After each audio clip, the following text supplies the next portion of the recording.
welcome back to my channel. A bit of a bummer. The Jaguars came into Levi Stadium, 49ers house, and won for the first time in a really, really long time, breaking a streak that the 49ers had on them. The 49ers ended up losing 26-21 Jaguars. Brock Purdy is the main reason the 49ers lost, in my opinion. We're going to get into it. This was an ugly, awful game on so many aspects. The defensive line didn't get any quarterback hits. They didn't get any turnovers. They didn't get any sacks for the first time since 2015. But I think the defense did enough to keep the 49ers in it. So I don't blame that. That's why I don't blame the defense. We're going to get into Brock Purdy. He was listed as questionable to start the week off. And when he talked to the media on Thursday, he said that it was going to be a game time decision whether or not he was going to be able to play in this game. All reports were that Brock Purdy was very, very injured. He had that shoulder injury, but most importantly, he had turf toe. He has turf toe, and in practice, it was really affecting his passes. He was sailing passes high because he couldn't drive his foot into the ground. He couldn't plant, and he can't because his toe is injured. So when Brock Purdy spoke to the media, on Thursday, you can go look up this. It was from the locker room on all different beat reporters. He said it's going to be a game time decision. On Friday, Kyle Shanahan comes out and says, Brock Purdy's the starter, ready to go. Now, what's difficult about this is that Mac Jones is obviously quarterback too, and he re-injured his PCL last week. So maybe Brock Purdy, what I think happened is Brock Purdy got paid. He's the franchise quarterback, and he didn't want it to look like he wasn't willing to push through injury to play, and that Mac Jones was, because Mac Jones suffered that injury at the beginning of the fourth quarter and then ended up winning the 49ers the game, powering through his injury. And when Mac Jones was asked if he would be able to play, he said if he was called upon, he'd be able to play. So I think that Brock Purdy felt a little bit of pressure, whether that was like mental pressure, like he just, sorry, I got a bunch of ink on me from my notes. Whether that was mental pressure that he put on himself or actual pressure that the coaching staff and trainers were putting on him. You know, a lot of times these coaches will say, we can shoot you up with some, numbing medicine and like a very, very strong ibuprofen. And we'll give you another shot, right before the game and then right in halftime and you'll be fine. The issue is, even if you aren't necessarily feeling the level of severity of pain that you would normally be feeling, it's causing overall numbness that you can't, you don't feel as comfortable moving that foot, planting and utilizing it, because in the back of your head, you're thinking, I don't want to stretch these ligaments more. Look at Joe Burrow, who's out 3 months and just had to have surgery due to this same injury. So whether it's a grade, 1 strain, which is what Kyle Shanahan was trying to make it seem like, or something like a grade 2, it's obviously not a grade 3 where you need surgery. But I would say that he did not come across as healthy to me at all. He was sailing passes in practice, and then he continued to sail passes in this game. We're going to get into his stats. He was 22 of 38, not great. Had a passer rating of 70. For comparison, Trevor Lawrence's passer rating was 96, which is still not, like, a lot of times quarterbacks will have passer ratings between like 100 and 130. So Trevor Lawrence's still wasn't great. Both offenses were horrible. It felt like the entire game was each team being like, no, you win. No, you win. Like, the fact that the 49ers were in this game at all was only because Jacksonville, I wrote it down somewhere, Jacksonville had 12 penalties for 90 yards. So they were every time the 49ers were giving them the ball, being like, run away with it, Jacksonville was immediately like, nope, we don't want to win. We don't want to win. Says that, are the Niners lucky to be 3-1? Well, I think that they played some bad teams to start the year, so I don't think that's necessarily luck. I think that they were playing lower level competition, and then on top of that, they are missing Nick Bosa, and the past two games, Mac Jones was throwing the ball downfield. He was like in rhythm with his wide receivers. Him and Kendrick Bourne have an excellent connection because they played together with the Patriots. He was practicing with Robinson, who made his return. Marcus Robinson made his return this week in training camp and everything. He was participating with the second team. Even if you go back to preseason, DeMarcus Robinson was playing with Mac Jones. So he has more of a connection with him. And then Ricky Pearsall had a great connection with Mac Jones. He also really showed up today. We're going to get into Ricky. I think he's really starting to show, that first round wide receiver talent. Jake Tondish is actually like kind of looking great, which is a pleasant surprise.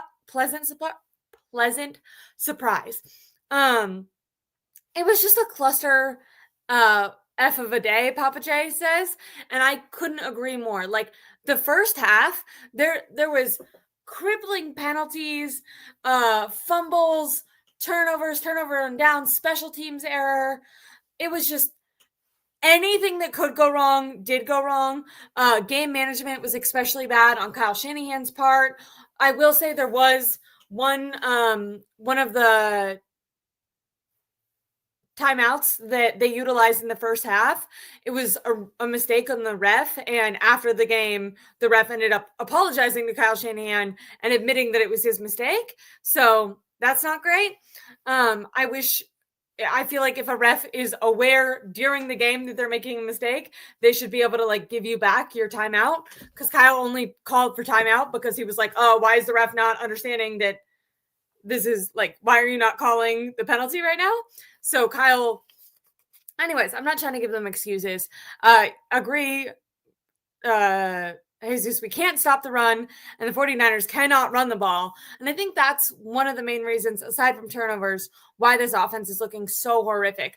Kyle Shanahan specifically like wants to run the ball.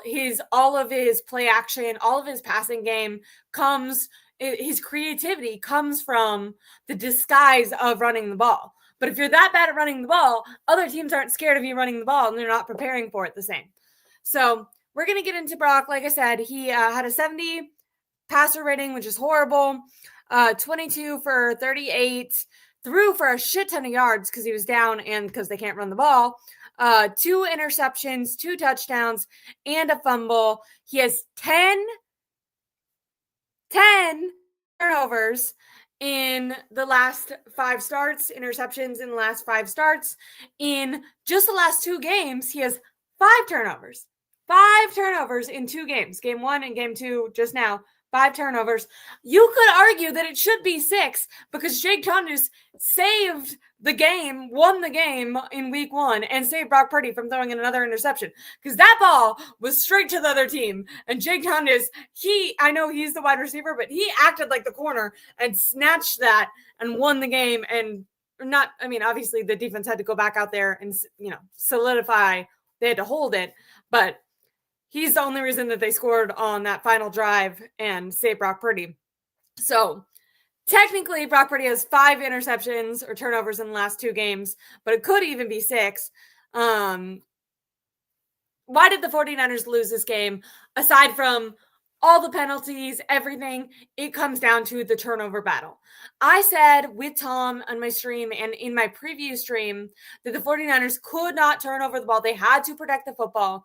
And at 8 out of 10 games, if you lose the if an NFL team loses the turnover battle, they will lose that game. That's how important it is to be on the positive side of the turnover differential. The 49ers had 4, and the Jaguars had 0. They should have had 1. I think that Upton Stout penalty call that overturned his turnover was weak. I think that was messed up. But either way, 4-1 or 4-0 didn't matter. It was shitty. Although it might have mattered because Jacksonville was so bad that maybe the 49ers could have ran away with it. Not ran away with it. They would have struggled. But I'm just saying that the Jaguars were so bad, it was really anyone's game at the end. And what's shitty is, like, you look at that final 2-minute drive, and maybe I'm being negative. Why is this not streaming to my Twitter? I just realized. That's annoying. I'll figure that out later. How do I figure that out? Can I figure that out right now? Would that bother you guys? Why? Okay, I'll figure it out in a minute. But thank you guys for being over here on YouTube. Reminder that if you follow me on Twitter and you don't subscribe on YouTube, to like and subscribe here, because you'll always get the notification that I'm going live here. 49ers turned over the ball a shit ton of times. They had turnover on downs, their penalties. It was horrible. Let me see. In his post-game press conference, Brock Purdy did say that his toe felt fine, which once again, I think is BS. Another reason I think it's BS, besides the fact that he was sailing passes, aka not planting his foot, was Brock Purdy from the O-line is breaking down. He will scramble. He will run to the side to avoid pressure and throw down the field. He will, if there's just open space right in front of him, like usually he can see it and run forward. And Brock Purdy was not moving the chains. He was not running for first downs. He was not utilizing his feet. Mac Jones gets the ball out quick. Under 3 seconds is his average. I think it's about 2.7 or 2.8 is what Mac Jones averaged. Brock Purdy, for example, averages 3.8. So by the way, that's a really long time. The league average is under 3. So Brock Purdy holds on to the ball way too long. This has been a problem his entire career, by the way. This is not a new issue for Brock Purdy. This is something that was bad his rookie year and has only gotten worse. He's added time onto this every year that he's been in the league. But the 49ers paid him, and I think their rationale was, yes, he can hold on to the ball too long, which then makes the O-line look bad. And the O-line looks bad in general, but it makes the O-line look worse if they have to hold for longer, because they're more likely to get beaten the longer that they have to hold for. But I think the front office rationale was, well, he can scramble and then avoid when free rushers are running at him. But when he's injured, he can't do that. So I think there's no way that that Brock Purdy wasn't hurt. But we'll go to wide receivers that were also hurt. I want to give a big shout out to Juwan Jennings and Ricky Pearsall. They both really played with heart in this game. They were questionable coming into this game. They were game time decisions, both of them right before the game. It was announced that they would actually be playing. I think Ricky has really ascended. Jennings had the announcers called one of the passes a drop. Jennings was running this way, and the ball was on the ground. Not on the ground, but like low to the ground and behind him. And there's certain reporters that are making excuses saying that's where he had to throw it. No, you can throw it to your wide receiver's hands. They're like, the announcers were like, well, if he would have put it out in front of him, it would have been an interception. No, it would. Anytime you throw in the end zone, you have to throw it behind the guy or on the ground for it not to be an interception. That's not accurate. You have to throw an accurate ball. Like, yeah, there might be a defender behind him, so you don't want to throw it too high, which Brock Purdy was doing all day. But if you target, if you know he's doing a crossing route, running this way, and you time it, and you've repped that play, you should be able to throw the ball to your wide receiver's hands. I don't know. I thought the announcers were wrong on that, and I know there's one particular reporter that's kind of going in on that, but I thought that was messed up to put that on Juwan Jennings. Kyle Posey of Niners Nation and 49ers Web Zone, a bunch of different analysts came out and said, after the announcers said that and said that was BS, they were doing film breakdowns of the play and showing that there was no reason that Brock Purdy couldn't throw the ball right here as Juwan Jennings was running there. He also kept throwing hospital balls, Brock Purdy. One of the plays, Juwan Jennings had to jump up in air because, like I said, he kept sailing the ball. So he had to jump up to catch it.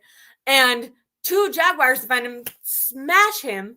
Jennings is already dealing, I think, with a shoulder and an ankle issue. Now he's dealing with a rib injury. He was out. He He was out and supposed to be in the blue tent, but Ricky Pearsall was in the blue tent, so they couldn't even take Juwan Jennings into the blue tent for like 10 minutes. He was being looked at on the sideline by the trainers, holding his ribs, like crying.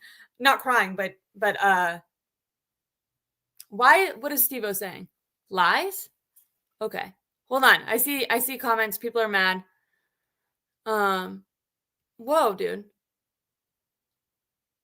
The only people that say genius are dumb, people are trying to take home. Steve-O, I like you, but don't be weird to Julie.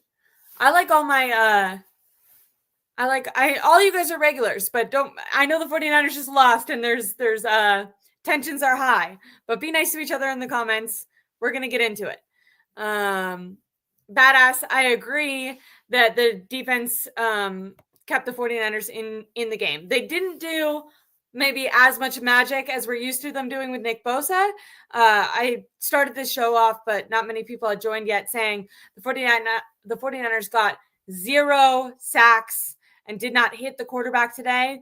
That's the first time they've done that in 10 years. 2015 in September was the last time game without any quarterback hits or sacks. So yeah, Nick Bosa is deeply, deeply missed. We saw some good Bryce Huff pressures. The majority of the pressures came from Bryce Huff and Michael Williams. They were getting a little bit of pressure on Trevor Lawrence, but not much. For the most part, he had open, clean pockets. Their offense just sucked, so that's why they didn't score way more. Going against a better team, like I think when they go against the Rams on Thursday, unless they figure out a way to pressure Matthew Stafford, the score is going to be like 50-0. Like it's because the 49ers, first of all, the offense couldn't score, so the defense was constantly on the field. They couldn't get pressure. They couldn't stop the run. This is the first game all season that they've allowed a 100-yard rusher. Travis Etienne rushed for 124-27. I have it written down somewhere. Yards and a touchdown.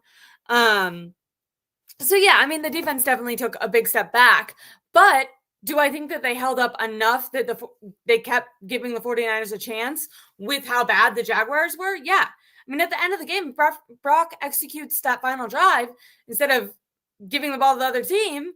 And by the way, Mac Jones, we saw him in the first two games of the 49ers. We saw him make game-winning plays at the end and protecting the ball at the end. We did not see that from Brock Purdy, and the 49ers were not able to close out the game. So that's one of the main differences. In the second half, the defense only allowed 3 points. They really honed in on the second half. I felt like the first half was the field position, the Jaguars were always had incredible field position. One of those touchdowns was on special teams, so you can't really blame the defense for that. I thought that the defense held up fairly well. Because like I said, one of those touchdowns wasn't on them. So if your defense is holding opposing teams to usually less than 20, but 20 or less points, then, your offense has to do something at some point.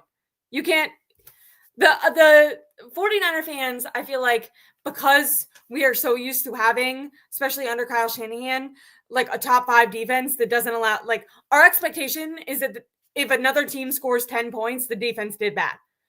It's like, no, like around the league, you're constantly seeing 35, 40-point games, like where both teams are scoring in the 30s. Like it is a close game and it's like 35, 37, Chargers win, whatever. Like high-scoring games are very, very common all around the NFL. 49er fans aren't used to that because our defense is so good. So I don't like the idea of putting this on the defense. Is there issues? Yes, they can't defend the run as well, and they did not sack the quarterback. Like they need to make a trade. I think that they need to trade for Trey Hendrickson. I know a lot of people think maybe that's too much money or a big name. They're 3-1. Like they still have a great record. The rest of the teams that they're going to go against this year, to me, make the trade now. John Lynch talked earlier this week and said they have, until November 4th to make the decision. To me, don't wait. 28 points, no worries. Steve-O, I love you, but I don't always understand what you're saying. Don't wait till November 4th to go, to have multiple, like you have 5 or 6 more games until November 4th. Don't, split, don't mess up the fact that you have a good record right now. To me, I'd be on the phone. I'd be trying to get Trey Anderson by the Rams game. Like, you cannot get pressure on the quarterback. Puka Nacua is going off right now today. Did they win the game? I think the Rams beat the Colts. Puka Nacua and Matthew Stafford were going off. Like, do not let that happen against you. And it is going to happen against you. But, like, go do something about it. Don't just throw up your hands. Fred Warner is incredible, though. When we're talking about defense, I have to shout him out. He passed the 49ers all-time record, which was previously held by Patrick Willis, with 17 forced fumbles. We are seeing like a Hall of Fame player, best linebacker maybe to ever do it, play right in front of our eyes. Excellent in coverage. The only thing is I wish he could catch some of his interceptions. Like, he always forces a fumble, or he'll force an interception, or not an interception, but like a drop. And he's like right there, and you see the ball. I feel like he's had like 3 in the last 2 games where the ball is like right there and you're like, catch it, Fred, catch it. And he doesn't catch it. But that's not the fact that he's knocking the ball out and like causing a turnover on downs and giving the offense the ball back is what matters. But I'm always like, Fred, come on, you're right there. But way to go, Fred, for doing that. Patrick Willis is obviously a legend.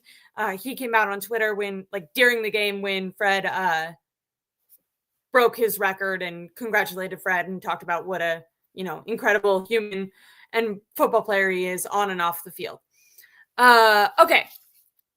Those are not easy catches. I agree. And also, this is taboo, but I feel like a lot of people say if defensive players could catch the ball, they would probably be playing on offense. Now, I don't know if that's necessarily true. I think Fred likes the violence of being able to be in coverage and hit, but he's such a badass. I'm not at all getting down on him. Okay, so what else went wrong besides Brock Purdy turning the ball over a million times? It was that the wide receivers could not catch. Kendrick Bourne himself had 3 drops. I would there's no leadership. Like, if you look at the offense or the defense, I'm talking about Fred Warner, I'm talking about Robert Saleh, they have these strong leaders that really hold themselves to a standard. They play up to a standard, they coach up to a standard, and it really sets the tone for everyone else on the defense. And you can see that energy radiating from the defense when they're on the field. Like, when they go out there, especially with Robert Saleh, being back, you feel like this defense is going to give the offense a chance to come back and score. Like, you have so much trust in them. The offense has no leadership. It's so bad that when on the final offensive drive, when they went back out there to, had a chance to tie the game up or win the game. I think it was only down by 5 actually. So win the game right there. Fred Warner was he was clapping for them because Brock Purdy's head was down, and I'm sure he's just getting focused. Earlier this week, one of the reporters asked about the differences in the huddle between Mac and Brock, and not that either one is bad, but just they wanted to know what's the difference. And they said Mac is more kind of he'll not necessarily be cracking jokes, but when the pressure is on, he'll try to keep it lighthearted to keep people from being tight and anxious. And Brock, on the other hand, and once again, neither is better than the other, but Brock is very to himself, quiet, serious, and kind of not necessarily interacting in he's not elbowing people and he's not cheering people on. He is laser focused, and being laser focused is good. But at the same time, once you're a franchise quarterback, it's no longer about you. You are most important. Obviously, 49er, Brock Purdy, don't turn the ball over. That, protect the football, live to a second down. Does Brock Purdy not know he can just throw the ball out of bounds? If he feels like someone's not open and his offensive line is breaking down, he can just throw the ball out of bounds and live to the next down instead of throwing it into triple coverage and turning the ball over. That's an option. I think someone might want to let him know. But I think there's a loss of leadership on offense. We can talk about like Deebo Samuel. I think he was kind of out of shape. Was he necessarily inspired? He was kind of a malcontent when he didn't get the football. But the one thing that you could say about him is he was always hyping up his teammates, bringing that energy. And I just feel like on offense, they're kind of missing whatever that is, to the point that when they were going back on offense for the final drive, Brock Purdy's head's down. Kendrick Bourne is looking off. Jennings is looking off. Pearsall I think he had taken himself out by that point because of his knee. I'm not like saying that's a bad thing, but in order to try to like, hey guys, like wake up, you got this opportunity, like let's go. Not joking, but like, come on, where's your energy? Where like you gotta get into it. Fred Warner is over there encouraging the offense. Love that for Fred, but wish that there was someone on offense doing that. And when you think about franchise quarterback money, when you're making hundreds of millions of dollars, you have to not only be able to take care of yourself, wide receivers, of your offensive linemen, of your running backs, and like be like, come on, guys, like we got to go down. You know what? I don't know if it's a speech that he needs to give or just a tone that he like some sort of encouragement. And it doesn't necessarily need to be like rah rah. It can be serious and focused if that's more Brock's style.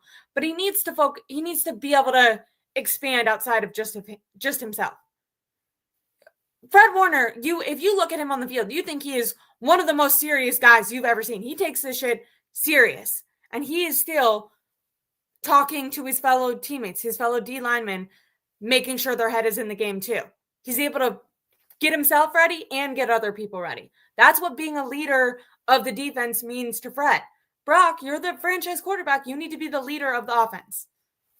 So, anyways, people are talking about Steve Young. Yeah, Trent Williams, when he was talking about the difference between Brock and Mac, and he was saying that Mac was a little bit more lighthearted.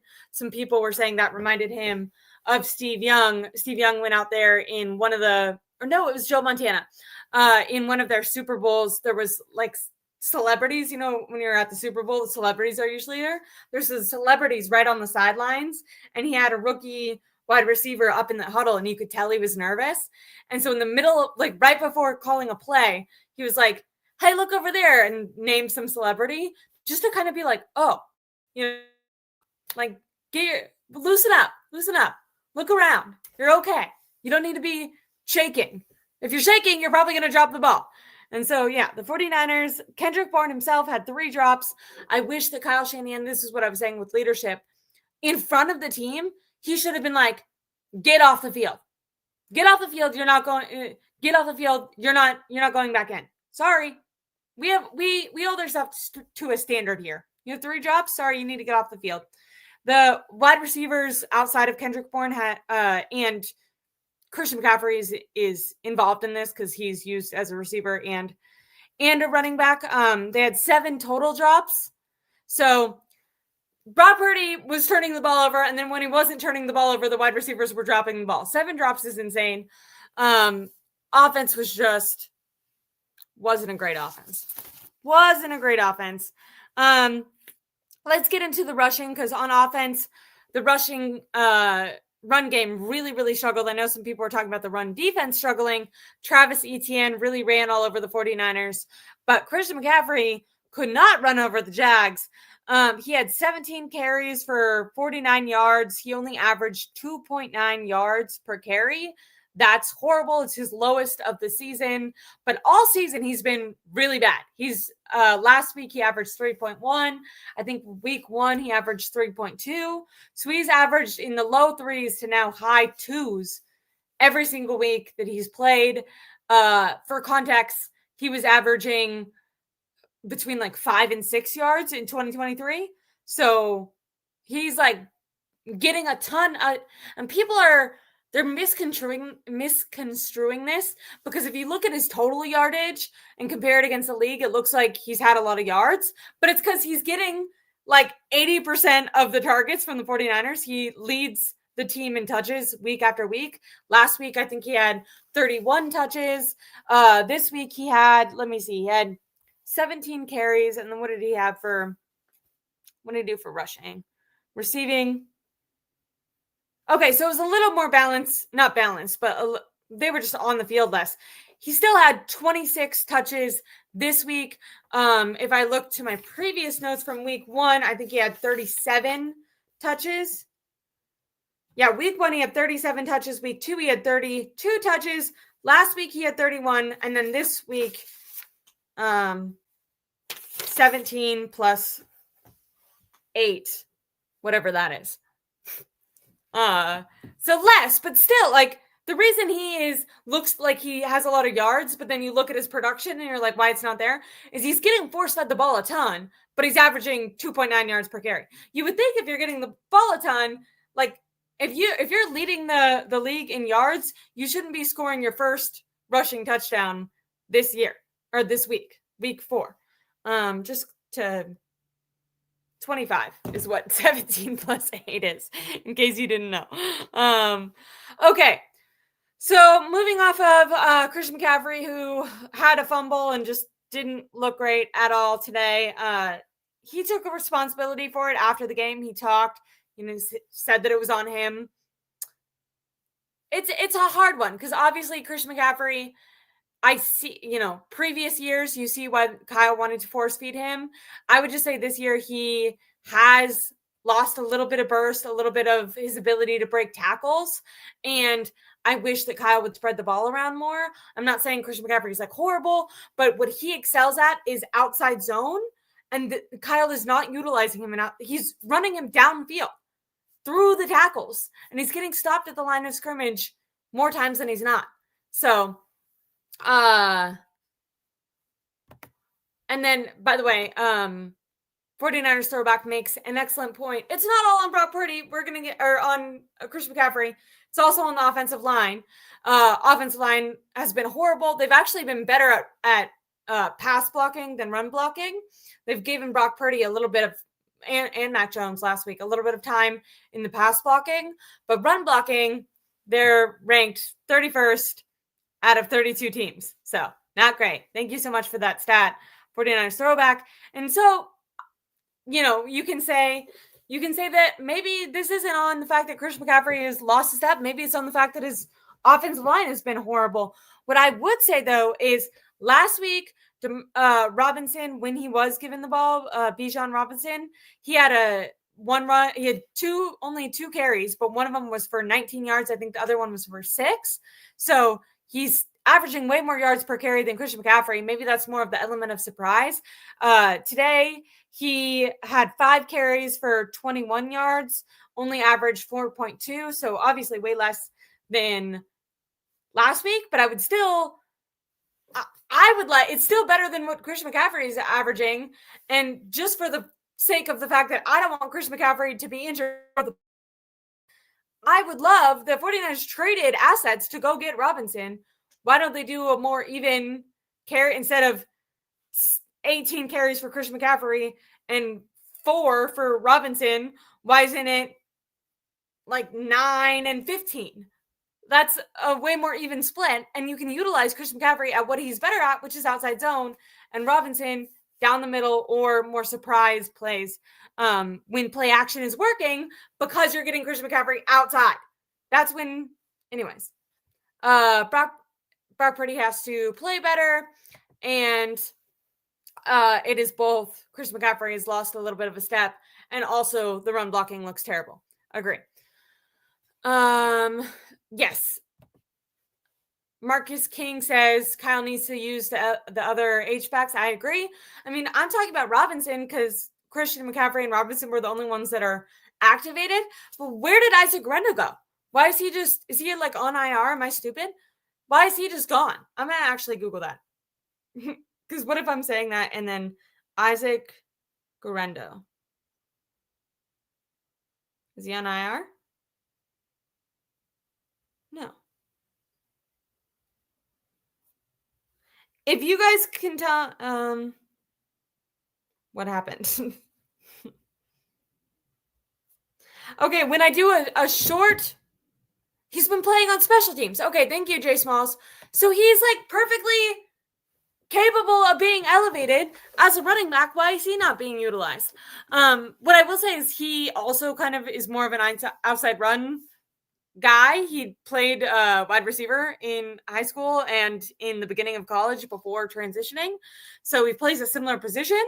But right now it's not working with Christian McCaffrey. So instead of just like wearing his body down and putting a ton of like miles on him and extra hits on him while it's not working, start splitting it up. I think that they should get Isaac Rendo involved. They drafted Jordan James. They got rid of Jordan Mason, who's been great on the Vikings this year, by the way, and who does run downfield through tackles. He's the exact kind of running back that pairs well with Christian McCaffrey because they have different skill sets.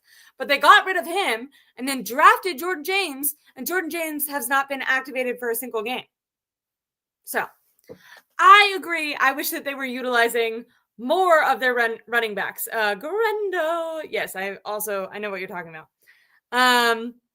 What an ugly game. So terrible. Yeah, it was not a good game. Okay, so I'm moving off of, then really quickly before moving off of rushing, Brock Purdy had 2 carries himself for 13 yards.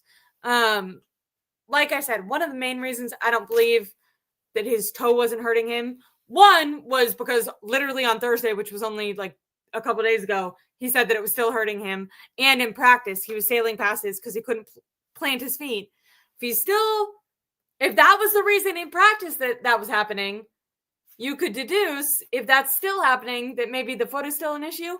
But also, the only 2 carries for Brock, when the pocket kept breaking down, hey, run the ball. Hey, you can do that. Hey, there's open space. You're either like if he's not hurt, I would rather him say that he was hurt. Because if he's not hurt, he's just saying that he played that, like that he couldn't see the field. There was plenty of times he had wide open, first down in front of him, open space. His receivers were covered. He could just run straight and get a first down, and he chose not to and held onto the ball or took a sack or threw a fucking interception. Like, sorry for swearing, but like, Brock Purdy, you better say you're injured, because I know that he's just trying to be tough, but I don't think it's a good look. I'm not saying that he should blame it on an injury, but it's obviously impacting him, in my opinion, the fact that he didn't scramble like he normally does. Okay, then going over to the receivers, much like the rushing, Christian McCaffrey also led the team in receiving touches.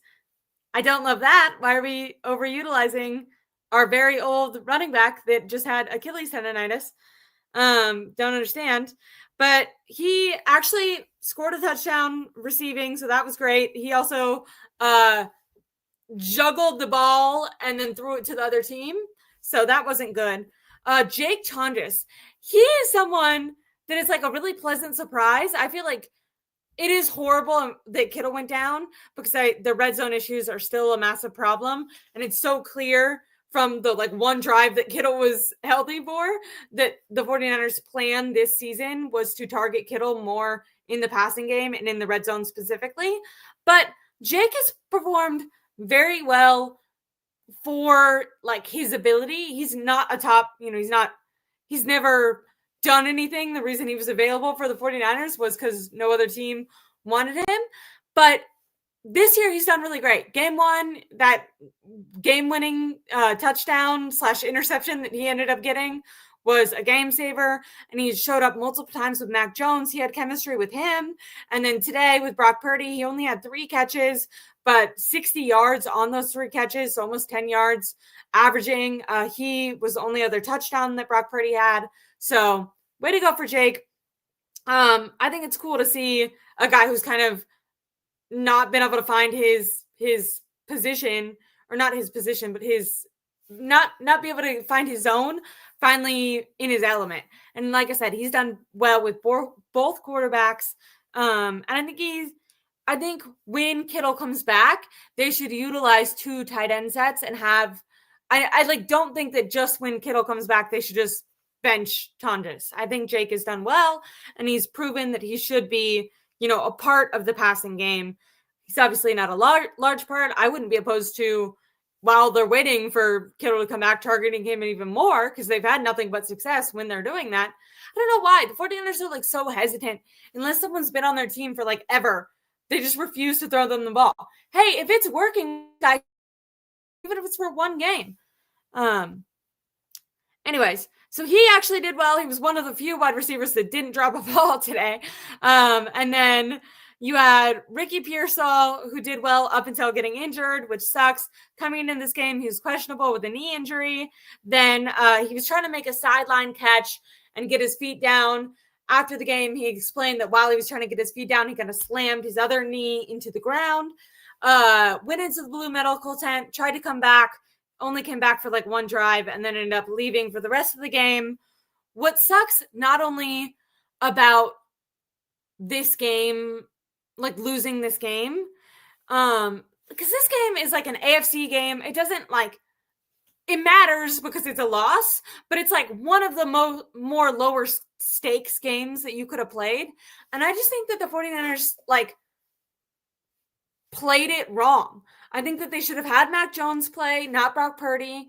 I think that they shouldn't have played Ricky, and they should have just been like, if we lose this game, like obviously we're going to try to win, but if we lose, we lose, because they have a game in 4 days. They have a game on Thursday. Like now Brock Purdy is going to have to play against the Rams, not healthy, and with his confidence crashed because he just had the worst game of his career since maybe that Baltimore game in 2023. If you guys remember that, like Christmas horrible game 2 years ago. This is like the worst game he's played since then. And Chris McCaffrey had a ton of wear and tear. How is he going to hold up with another 30 catches in 4 days? And then Ricky Pearsall, they pushed him to play. I'm sure he wanted to play, but like the job of a coach is to go, I know you want to play. We have an in-division game. This game, we want to win. We'd love to go into the, Levi South undefeated, but it's okay if we're going to choose to lose one of these games, the Rams game or the Jaguars game, the Rams game is more important. It's in division. Division games matter way more than this AFC team. Like that's just a loss on the column. This is what gets you into the playoffs or not. So I don't know. I understand. I feel like all these players, probably wanted to push themselves to play, but I think it's the job of trainers and coaches to say, like, if we give you 30 touches right now, can we give you 30 touches in a couple days? If you push yourself on your knee that feels unstable right now and you cut wrong or you try to get your feet down and you slam it into the ground, are you going to be able to go in 3 days? Because what's more important is that you can go in 4 days.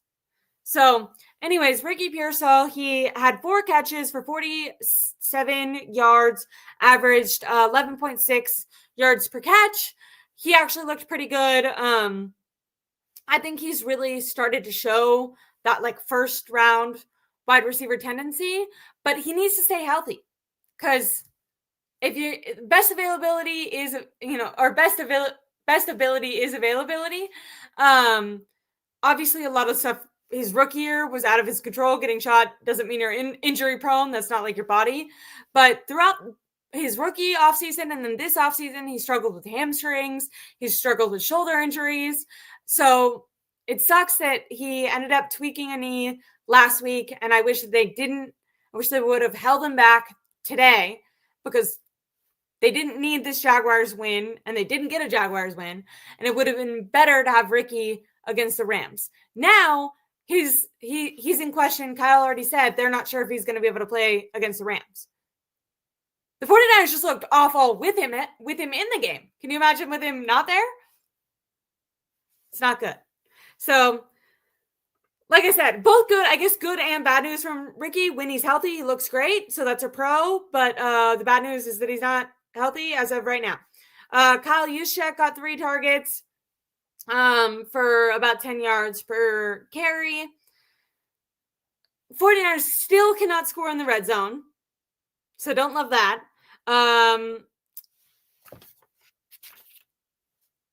It's frustrating. It's frustrating. Do you guys think I'm wrong? I'm looking at some of the comments. I think that some people maybe think like, you have to try to win every game. If you're healthy enough to be on the field, you need to be on the field. Maybe it's more me trying to be strategic, saying that I thought that maybe they should have held Ricky back a little bit or should have played Mac Jones. Like, both quarterbacks were injured. So the 49ers were not in a situation where they had like one guy that was obviously the right choice. But if the idea is that Brock Purdy is the better quarterback, which I'm not against, like, he's the guy you paid, he's your franchise quarterback. If he's the more important one, in my opinion, you should save the more important, better quarterback out of your two quarterbacks, which would be your starter, for the more important game. So I see some of the comments and I got a little flustered. I'm not trying to say that they should have just not tried to win this Jags game. It's very clear that the game was winnable, because even with all of the mistakes, 7 drops, 4 turnovers, they almost won the game at the very end. Like, they were in it till the very end. Thank you, Robert Saleh and Robert Saleh's defense. And also thank you, Jacksonville, being just a horrible team.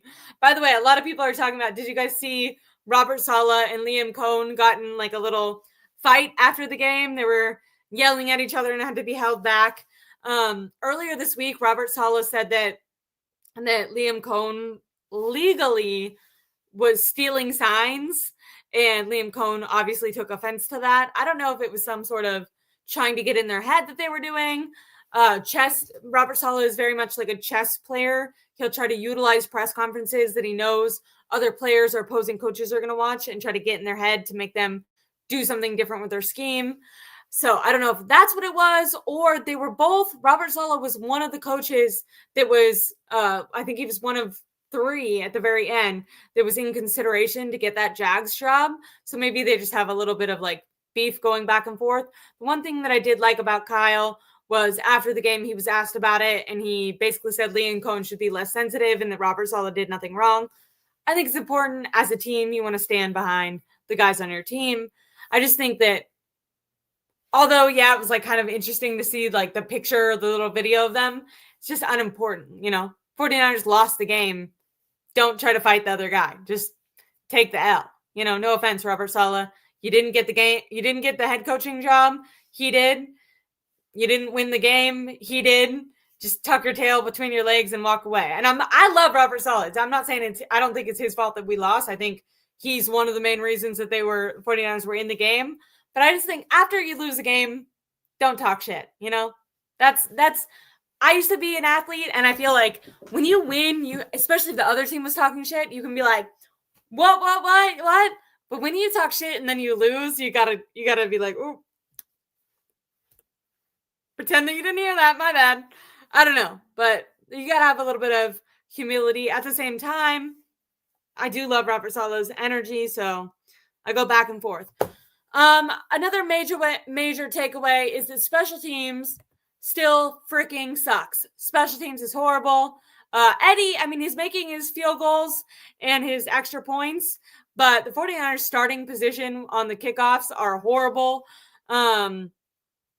They, allowed a punt return for a touchdown today. Jaguars had excellent field position on multiple drives. I think it led to about 10 extra points for them total. I don't think it's Bryant Boyer's fault, because Kyle has now gone through 3. Bryant Boyer is the 3rd special teams coordinator. Kyle is on record saying, I don't watch special teams. I don't care about special teams. I don't draft special teams players.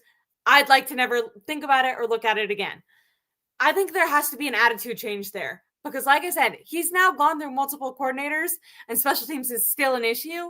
At some point, as the head coach, you're not the OC, Kyle. Your job isn't just to worry about the offense scoring, which, by the way, it's also not scoring, so you're not doing a good job at that. But like, you're the head coach. You're supposed to be in charge of everything. You're supposed to have an eye on everything. And he self-admitted in press conference multiple times, talked about not caring about the special teams. And the 49ers, you could say that they lost the game because of that. Jacksonville had the reason that they were up 7 points is because of a touchdown. And that's not including all the field position and everything. So that's a big bummer coming out of this game is special teams. And like I said, going against a much better team in the Rams. And then even the week after that, having to fly cross country to go against the Bucs. I think the Bucs lost today, but they put up a really big fight against the Super Bowl defenders is that what you would call them? Previous Super Bowl winners in the Eagles. The Buccaneers actually looked really good against him or against them. So the 49ers have some more tough games than they've seen so far. They started the season going against really easy competition. This game should have been winnable. If they weren't going to win it, I wish that they would have, sat guys and prioritized health for Thursday. It's going to be a very quick turnaround. Normally they have Monday and Tuesday off, but I think they're going to be back on Monday. Definitely like and subscribe because Kyle is doing a phone call tomorrow, so we'll find out more about the injury news. Like I said, Renardo Green, he didn't even play today. It was Darnell Luter. I thought he did okay. I thought in general, I don't want to say that. I thought a lot of guys were wide open on the Jaguars offense. I think that on purpose, Robert Saleh decided to play a lot of off coverage, a lot of zone coverage, to try to maybe make sure a guy like Darnell Luter didn't get beat. It also could be to save some of the safeties because the safeties had some issues in last week on last Sunday. So yeah, I felt like the secondary wasn't great. I think the majority of the benefits that we saw on defense was from the secondary. The one great corner I felt like was Demo had a fantastic job. Fred Warner looked fantastic. D Winters he's looked great. Consistently, D Winters looked really good. If I'm going for one of the pros on the offensive or defensive line, which is hard because, like I said, they didn't do well. But one of the only guys that generated pressure was Bryce Huff. He actually pressured Trevor Lawrence into Michael Williams as well. So both of them got pressured on them, but neither of them actually touched the quarterback. So I can't give them too much praise, but I'm trying to be positive because I feel like I'm going on 50 minutes and I've done nothing but talk about how bad they were. So, yeah, Fred Warner, Hall of Famer, Bryce Huff, energy from Robert Saleh. Jake Tonjes, he has a shoulder/stinger injury, but he finished out the game. He left for like one play, then came back in and played really well. Ricky Pearsall, hopefully he can play because he's been looking good. Eddie made his kicks, so that's good, but he needs to kick it out of the back of the end zone. I know that the 35 is not ideal field position, but since the 49ers special teams cannot defend the punt returner, I would rather them just start every drive on the 35 than have the opportunity for them to give up 7. So those are I tried to be, there we go. I was like, I swear I had one more positive. Upton Stout. I know his turnover, his interception got like overruled or whatever. I felt like that penalty was really weak. I think Upton Stout is looking like the best, if not the second best behind Michael Williams, rookie from this draft class. He's great in coverage. He's either breaking up the catch and not allowing it to happen or immediately tackling the guy. He's really getting up in receivers' chests and his faces. He knows exactly when to cut and how to read them well. I think Upton, like I said, I think he's one of the best, probably second best. I'm interested to see how Michael continues to look. Michael looked really good the first 3 games, but he had Nick Bosa, who's taking double teams and like shoving guys, quarterbacks into Michael. So that was obviously helpful for him. I'm interested to see as the year plays out and they don't have Bosa, does Michael really regress or can he, because Michael was actually really good at setting the run or setting the edge and stopping the run the first 3 weeks, and they could not stop the run for shit today. They scored a touchdown on a play where Michael was supposed to set the edge. So I felt like he had a down game today. How Robert Saleh adjusts to that on that defensive line, maybe he'll, rise back up. But right now, I think him and Upton are looking like the 2 best picks from this draft class. So I wanted to end on that because I wanted to be positive because I think I was overwhelmingly negative. But it was a really bad game. I'm not trying to be a hater or like negative. I just Purdy is morphing into Jimmy G. The only issue is Jimmy G would like turn the ball over 3 times, but then somehow win the game at that. That was what was annoying about Jimmy G is everyone thought he was great because his like winning percentage was super high. And it was like, no. the reason that they almost lost the game was because he put you in a position to almost lose. So he doesn't get credit for then coming back and winning when he just put you down. I don't know. But I hope that's not true. I think Brock has a lot more, and I'm not trying to down Jimmy, but a lot more heart than Jimmy Garoppolo. I think Jimmy Garoppolo was like a little bit naturally talented at quarterback and doesn't seem to have the same work ethic. They always talk about during the offseason, he wouldn't pick up phone calls. He wasn't organizing practices, wasn't going into the stadium, training facility, any of that. He really seemed to want to get as much from football as he could, with putting as little effort into it as possible, where Brock Purdy maybe doesn't have as much natural talent as Jimmy, like just body size. Jimmy's, taller, has a little bit of a stronger arm, at least before he tore his ACL, he did. He's another example of a guy, you hurt your lower body, and it doesn't always make, you don't always assume, because you're like, oh, lower body, why would that affect your throwing? When you can't plant, whether it's your toe, your knee, whatever, when you can't plant your foot in the ground, you don't have as much torque, and you're doing a lot of arm throwing, and that's how you get ducks. That's how you fly over, because you're trying to put a lot on it, but it's zipping it kind of weird because you don't have that same lower body foundation and torque. So yeah, I hope Brock Purdy's not turning into Jimmy Garoppolo, but it's an interesting comment. Cohen stole the job from Robert Saleh last minute. Yeah, because he said he was going to stay with the Bucs, right? I remember that. He said he was going to stay with the Bucs, and then last minute ended up being like, never mind. I'd be more mad if I was Todd Bowles with the Buccaneers than Robert Saleh. I guess both of them have. I understand they have their personal beef. I'm not saying it's bad to have personal beef. I just, when you lose a game, try to not then get into a fight. But I don't know. Maybe it sets a good.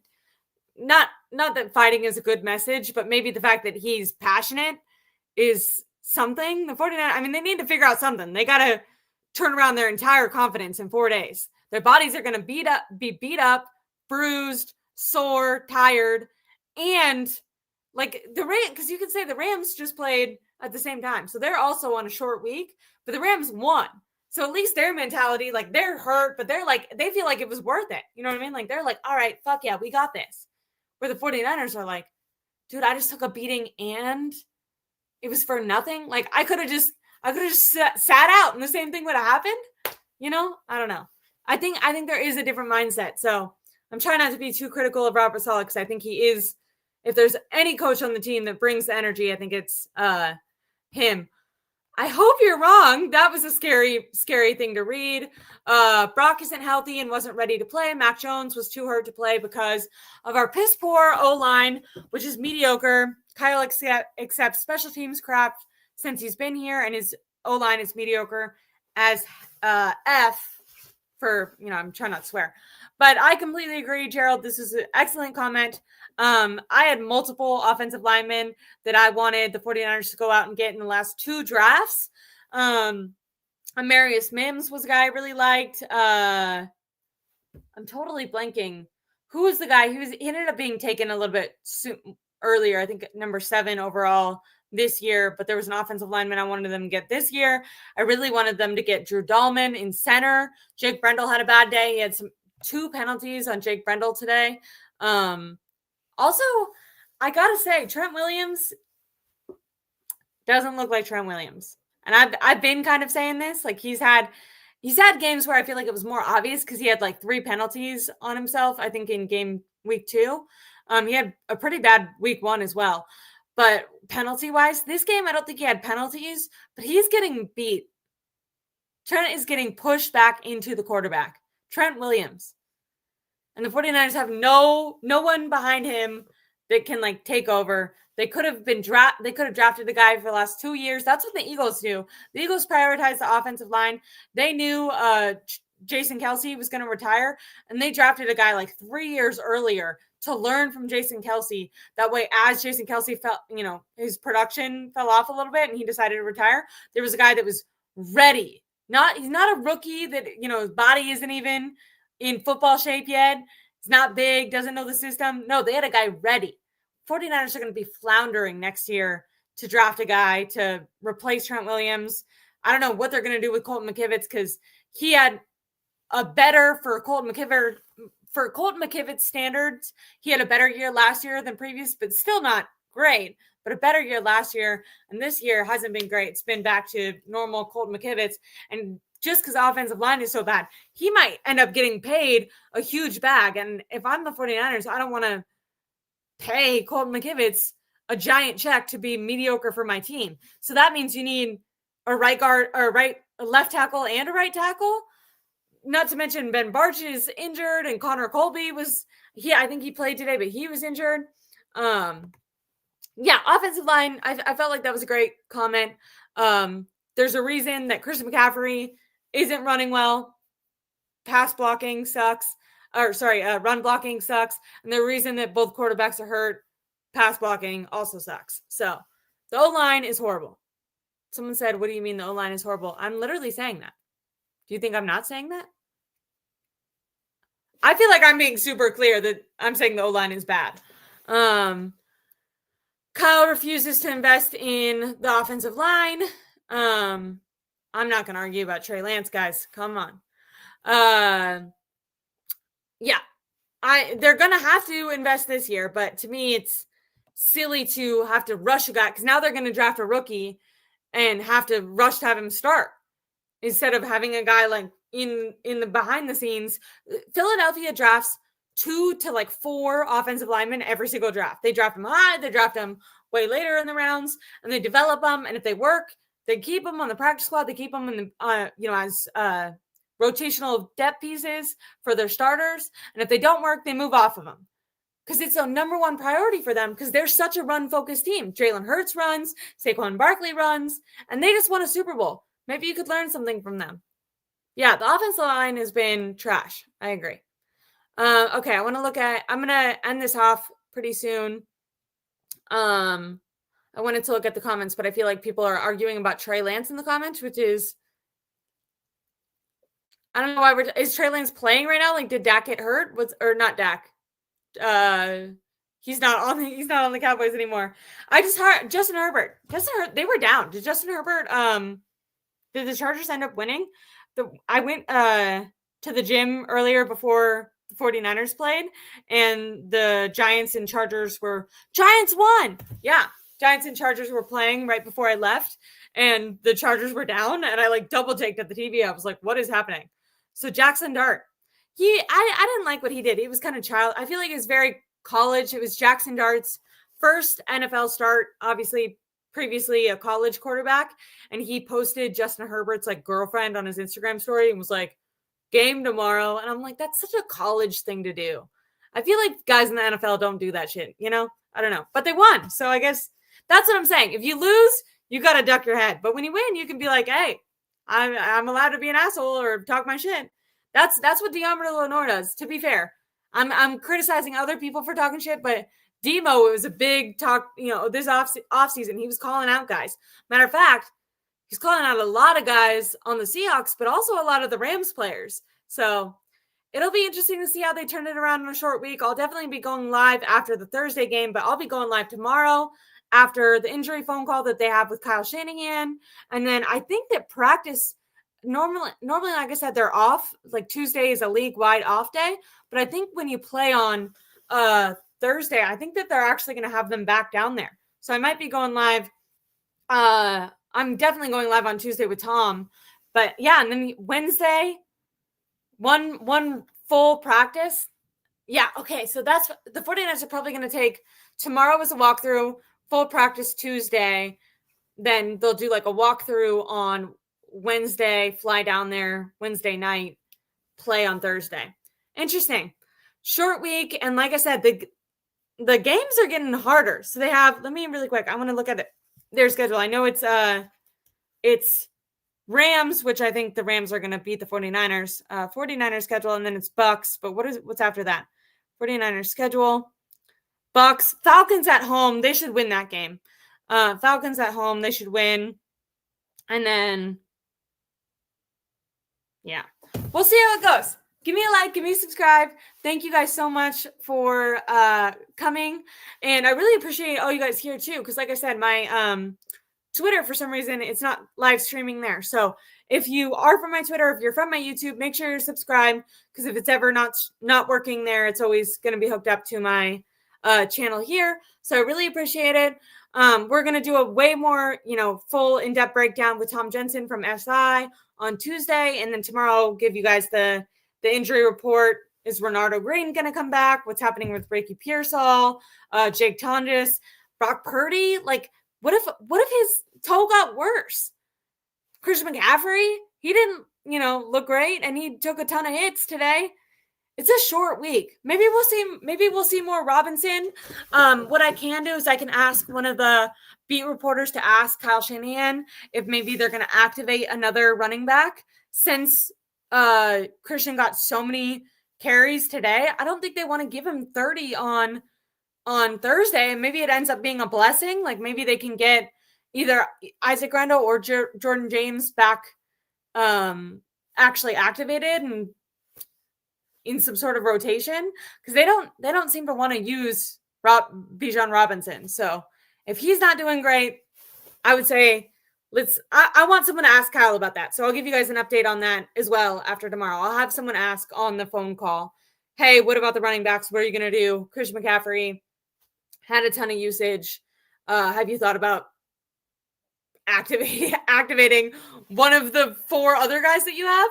I'll find a better way of asking it, because I feel like if you ask Kyle a question that he feels defensive about, he won't give you a sincere answer. So I'll try to ask it in a way that doesn't hurt Kyle's ego, but I think that's a fair question. Anyways, give me a like and a subscribe, and I really appreciate you guys. And sorry about the loss, but 3-0 or 3-1 is still manageable. What really is going to suck is if the 49ers loses the division games against the Rams, which unfortunately I think they're going to do. But hopefully I'm wrong. I'll look more into it, and we'll break it down as the week goes on. Thank you guys so much. Have a good one. Bye.